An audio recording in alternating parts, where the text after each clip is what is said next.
In my career, I stood up to unions who wanted to pay female-dominated positions less, to customers who felt female servers were there for their own amusement, and to senior managers who didn't feel women deserved the additional training or promotions men were being offered. I also stood up to the women who felt they should deliver less because of their sex or lowered themselves to expectations of others. I have stood up to the door of my own restaurant, passed by a supplier or wine rep as they turned to a male busboy for a decision, and turned down by a bank only to find my male business partner got the very thing that I had asked for. I'm not male bashing. Today I'm actually no longer in restaurant operations, rather on communications and marketing. I work with clients who are restaurants, chefs, food products. I call it the dark side. I loved operations, but I thought I was getting a little old, maybe a little cranky with the staff, a little cranky with the customers. I have been in the business for a very, very long time. I first started in the restaurant business in high school. As many did, I was 14, stayed on later to pay for college. In 1981, I was the first female fine dining server in Vancouver, put there in a rare evening serving station by my male peers who just didn't want to put up with another woman bypass from the lunch and brunch service team. 5 years later, I became one of the first female food and beverage managers at the Four Seasons Hotel here in Vancouver, managing the busy garden restaurant lobby bar at Cate Chartwell, once the city's finest dining room. I was a female department head at a table full of men. The only advantage was, unlike my male counterparts, I didn't have to wear a uniform, navy suit in their case. There were no uniforms for women at that time. I could wear my own outfit as long as it was a skirt or dress only, high heels, nylons, hair, makeup, while pushing a 250-pound Queen Mary. Yeah. Funnily enough, in 1999, it took a human rights complaint from the Four Seasons, DC, I believe, for women to be allowed to wear pants in the Four Seasons hotels. Funny enough, though, the Four Seasons was one of the first hotels in North America to have a female chef, Susan Weaver, in the early 90s. Now, much fuss was made of her gender, and she is quoted as saying she often felt like a Barbie doll collector's edition, brought out for display purposes only. Still one of the top chefs in North America, Lynn Crawford went on to be the executive chef for Four Seasons Toronto for many years, respected for her culinary skills and leadership, gender never being an issue.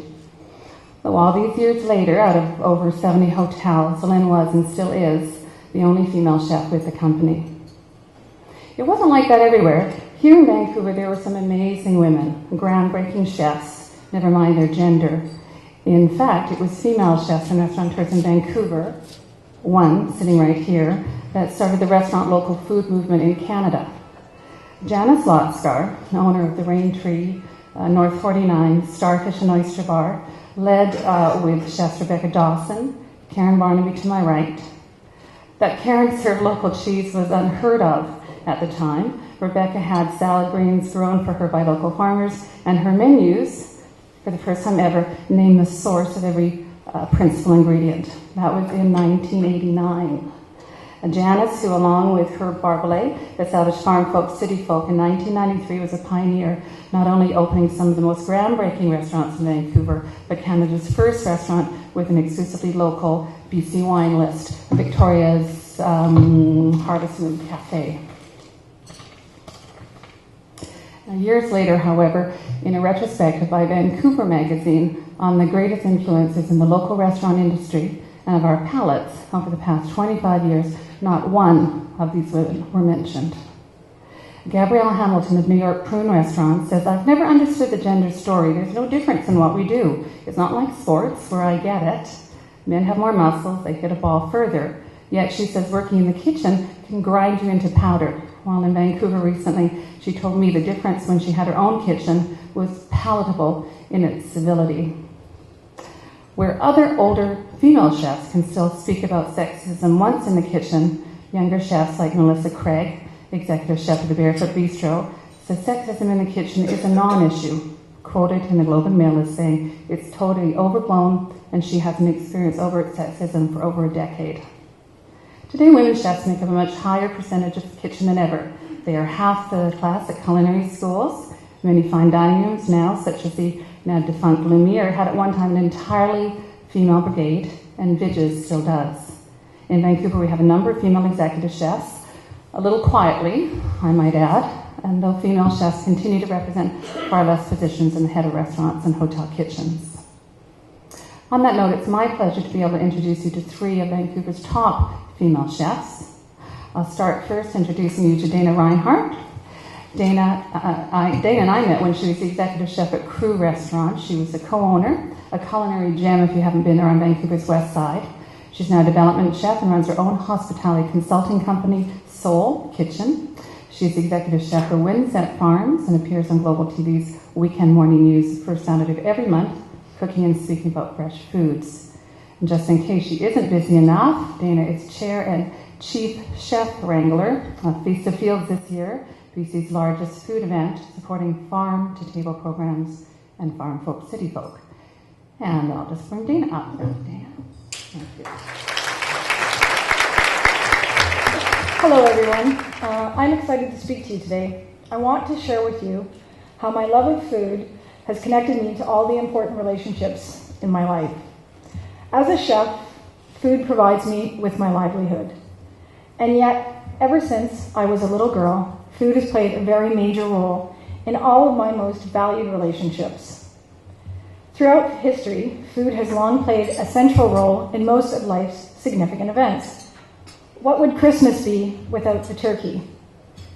Birthdays without the birthday cake? Food, loved ones, and celebrations are solidly linked in our brains' wiring. This is an even stronger connection for women than it is for men. Not just because historically women have done the majority of the cooking for these events, but also because our actual brains are wired differently than men's. Women's prefrontal cortex, the center that controls communication, nurturing, and our ability to read emotions, is larger than men's. As well, the hippocampus region, the area that never forgets a fight, is bigger and more active in women than it is in men. Some of my fondest early memories are of time spent in my Bubba's garden and in her kitchen cooking what we harvested. I would sit perched on her kitchen counter, helping her bake bread and pinch pierogies. She would chatter away to me in Slovak and English. I only understood the English, but I didn't care. My Bubba loved me. As I grew up, my love of food and cooking grew. Julia Child and A Galloping Gourmet were my earliest chef influences. My dad and I would watch the show and then try to recreate what we saw. Food was the gift that I would give for Father's Day, Mother's Day, and birthdays. Some of my earliest offerings were a breakfast of tang, instant coffee made with cold water, and undercooked purple pancakes. My mother and I still laugh about my food coloring phase. I put the stuff in everything. My first real job was at the age of 11 at the P&E. I dunked candied apples, spun cotton candy, and deep-fried corn dogs, and I made a ton of new friends. Hardly the gourmet fare I would later cook, but I loved it. I had a job, and I felt so grown up. To pay my way through university, I worked part-time in the restaurant industry. I loved the smart, funny, vibrant people in the restaurant industry. So much so that after completing my degree in business administration, I stayed on in the restaurant business. After managing a number of restaurants in Vancouver, I met my husband, Mark, also a restaurant manager. A love of food and wine connected us. We decided to strike out and open a place of our own. It was in that first restaurant that I mustered up enough courage to step behind the stove and give cooking a serious shot. Hey, I could do this. My Bubba would have been proud. After owning my first two restaurants, I realized how much I still had to learn. I was searching for a mentor, but nothing seemed to fit. That was until I stumbled upon a copy of the Italian Country Cookbook by Rose Gray and Ruth Rogers of the River Cafe in London. I knew I had to work with these two women. I did some research and sent my resume off to London. Fingers crossed.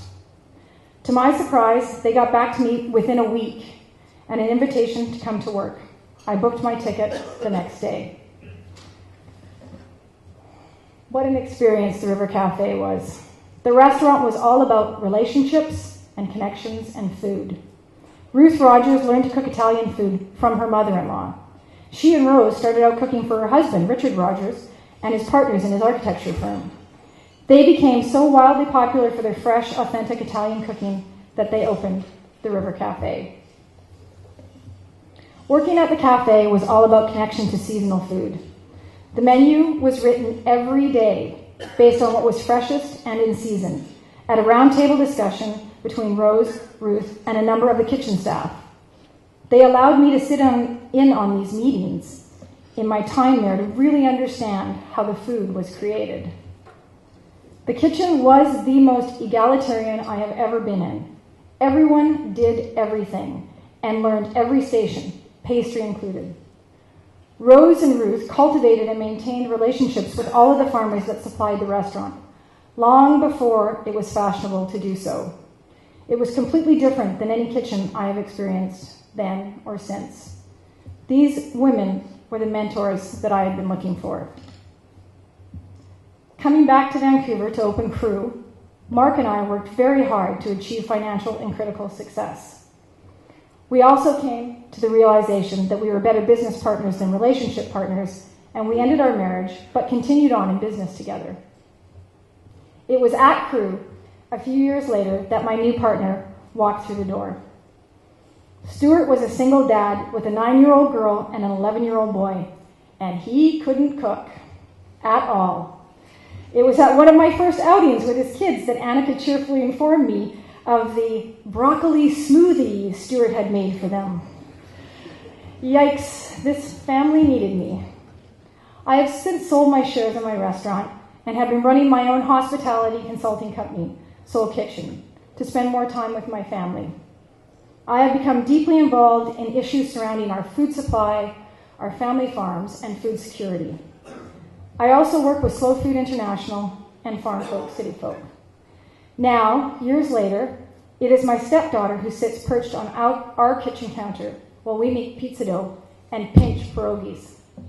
My love of and connection to food has deeply touched and influenced my most beloved relationships.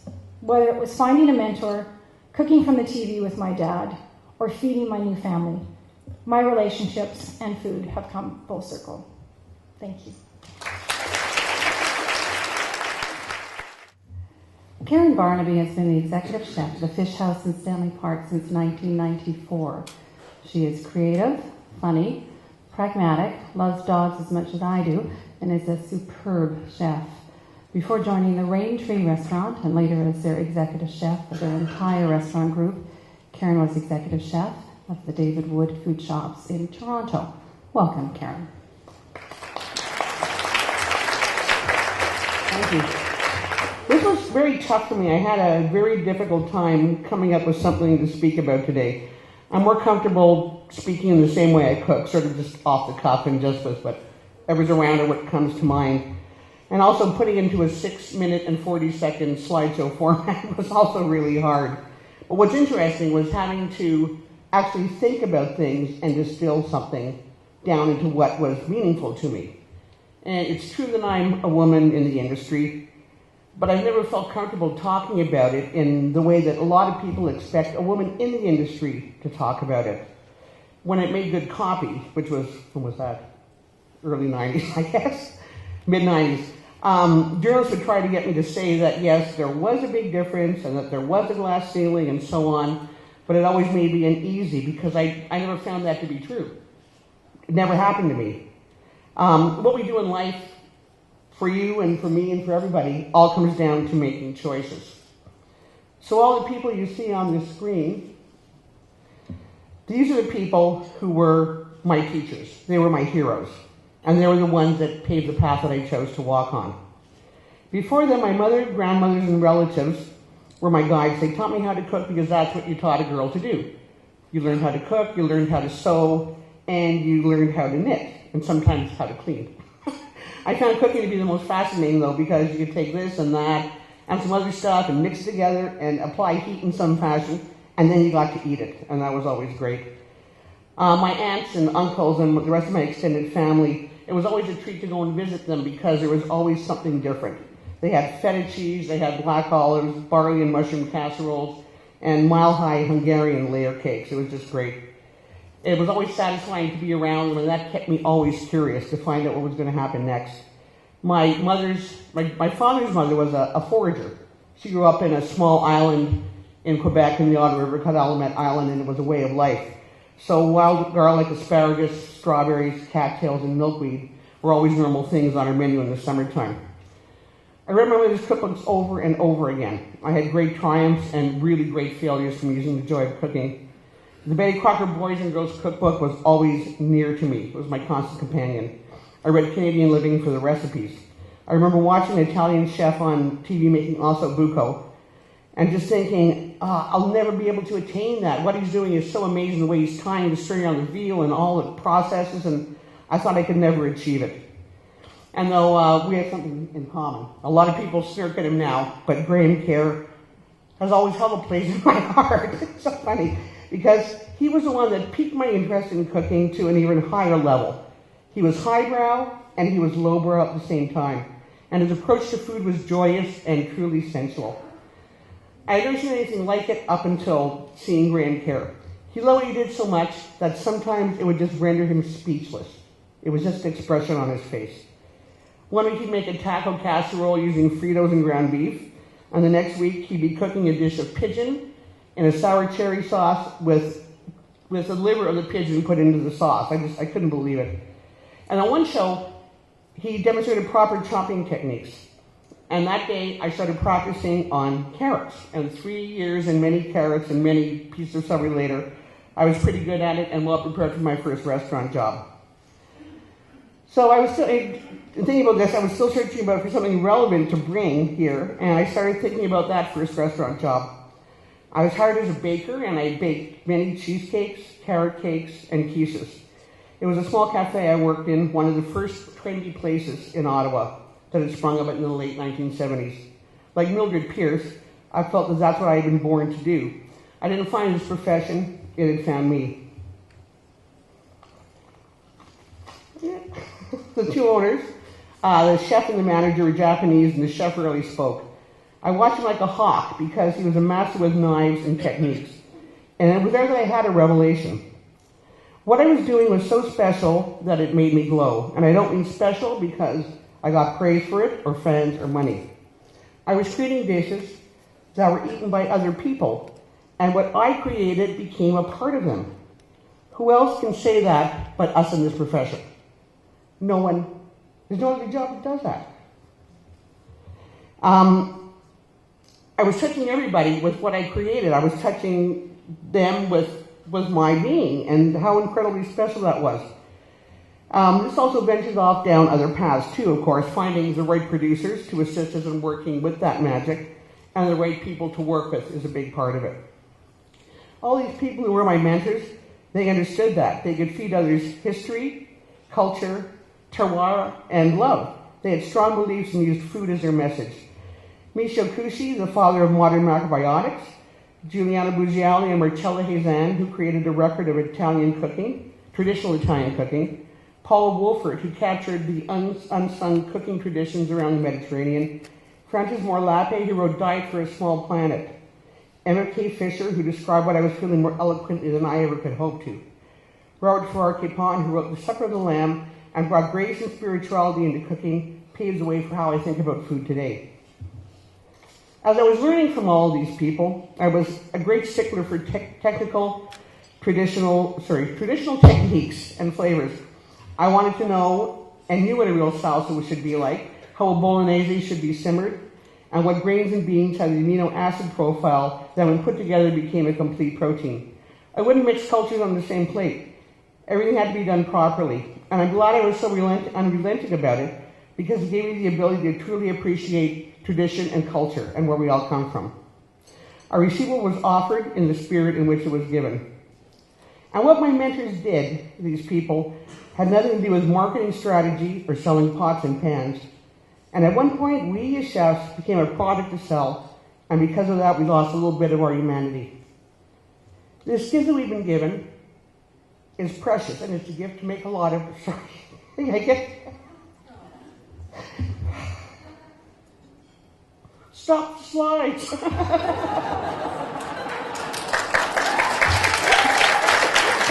I'm going to go over time here. Give me 6 minutes and 60 seconds. Okay. Okay, so this gift that we've been given, the gift that enables us to make changes, to transform food, and the people around us through that, should be used very wisely. The competitive nature of our business makes us forget about this, and how humility keeps us in touch with that gift. We're very blessed to be able to send a message out so deliciously. I often forget about this. There are too many other things that cloud my mind. There are schedules to write, people to manage, repairmen to call, and money to make. Being a chef is one of the most intricate jobs there is. Not only do you have to know how to cook, you have to know and be prepared to do everything else. Within all that clatter, though, there are wonderful things that you and I have shared with others. Having apprentices carry on the lineage that we have, helping people with their English, teaching a new skill, making other people laugh, and there are all those simple and unsung actions we do every day on a daily basis.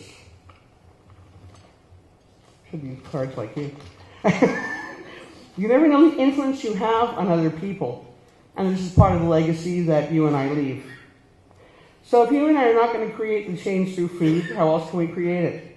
We are the keepers of the flame, the shamans that have the ability to transform food through our attitude and actions, create change in our environments, and cause that ripple effect. And we create it by looking into ourselves and using the essence of our being, our purity and our simplicity. We can't remove ourselves from something that is so basic, so simple. I create the authentic experience, one that is unencumbered by pride, greed, or one of the other 7 deadly sins. This is what stands in the way of progress. I sometimes can't see what's in front of me because of my big, puffy ego. It always gets in the way. So you and I started off in this business as passionate people. Our collective passion has totally kept us driven. Some of us are still passionate, and some of us, it's waned. Because it's hard to find passion in the daily grind. I believe in small steps rather than in sweeping gestures, and finding the passion that lies within the passion.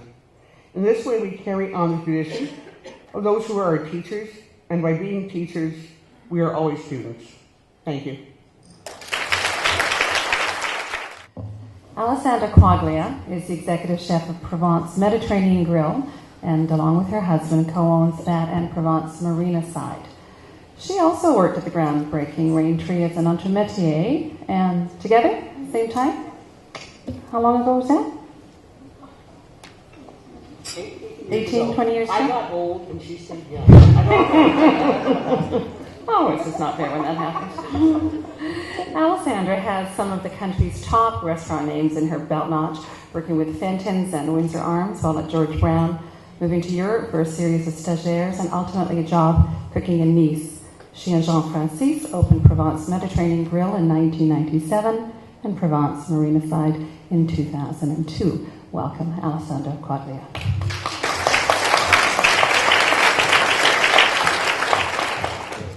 Hello, thank you. Please bear with me. I've had about 12 hours to put this presentation together. So I'm just going to stumble through this quickly. I never quite knew actually what I wanted to do as I was growing up. Dreams of becoming a ballerina were wiped out quickly after an unsuccessful audition for the National Ballet of Canada. Boredom and constant rejection during a brief modeling career took its toll, so I turned to my lifelong secret passion of cooking. After high school, I traveled abroad to Denmark, where I discovered my love of working in a professional kitchen. However, I soon realized that my strong feminine side would not serve me well if I wanted to endure the arduous labor of a chef in a male-dominated industry. So what did I do? I went to France. There I was introduced to some of the most egotistical, self-centered, angry, just like angry head chefs in their quest for the 1 or 2 or 3 Michelin stars. There was maybe 1 female cook to every 25 to 30 male cooks. But I was young and fearless and determined that I could show those guys that I could do it just as well as they could. I was accepted by most, but I was still faced with some refusals. One by Alain Ducasse at the famed Louis Cannes in Monte Carlo, who gently said to me that I would be too much of a distraction for the men. I don't know. But that didn't deter me. My longest training period in France would be in Marseille, where I followed my boyfriend, Jean Poncis, now my husband, to work with his mother in her restaurant, Le Patalin. Suzanne Quaglia was prominently known in France as La Mère Marseillaise. She is one tough cookie, and this certainly helped harden me, as did most of my previous experiences. But after a year and a half, the harder outer shell I had tried so desperately to build had finally cracked open, and I knew France was not a place I could live with any prolonged sanity. In 1992, Jean Poncis accepted my invitation to join me back in Canada, and Vancouver is where we settled to build our life together. I came back with a very confident sense of making it as a professional chef. If I could survive in France, Canada was going to be a piece of cake. Then I worked with Umberto Menghi, Bruno Born, and Karen Barnaby. She was the sweetest. All of whom reminded me that this business was going to be tough no matter where I worked in the world. As motherhood came knocking on my door, I was still determined to work and prove my strength. With both of my pregnancies, I worked in the kitchen until I was 8 months along, and only 11 months after my second son was born, we gave birth to our first restaurant. So there I was on the cooking line, working in the dining room, changing diapers, basically pushing the limits of multitasking. Then about a year after we opened, I realized I would have to embrace my place as a true female and mother and step back from doing it all. Still active in the everyday tasks of running a restaurant, it still took time to adjust from being in control. My husband took the lead along with my father, who was our partner at the time. So fast forward about 10 years and a second restaurant, I finally realized that what I really wanted to do was to combine my 2 passions of cooking professionally and dancing. As a result, I could balance my feminine and masculine side. So I created a YouTube series called The Dancing Chef, where I could share my knowledge of cooking as well as show off a few dance moves. I'm not sure quite where this is going to take me.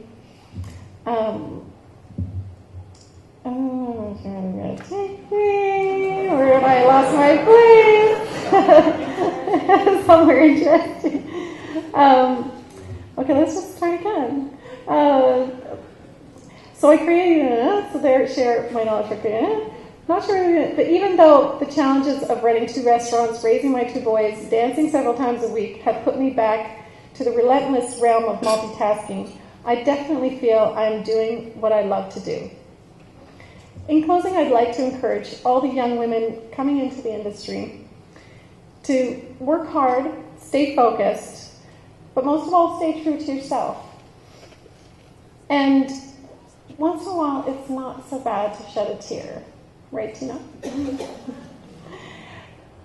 You might be able to show a few good men how to embrace their feminine side. Thank you.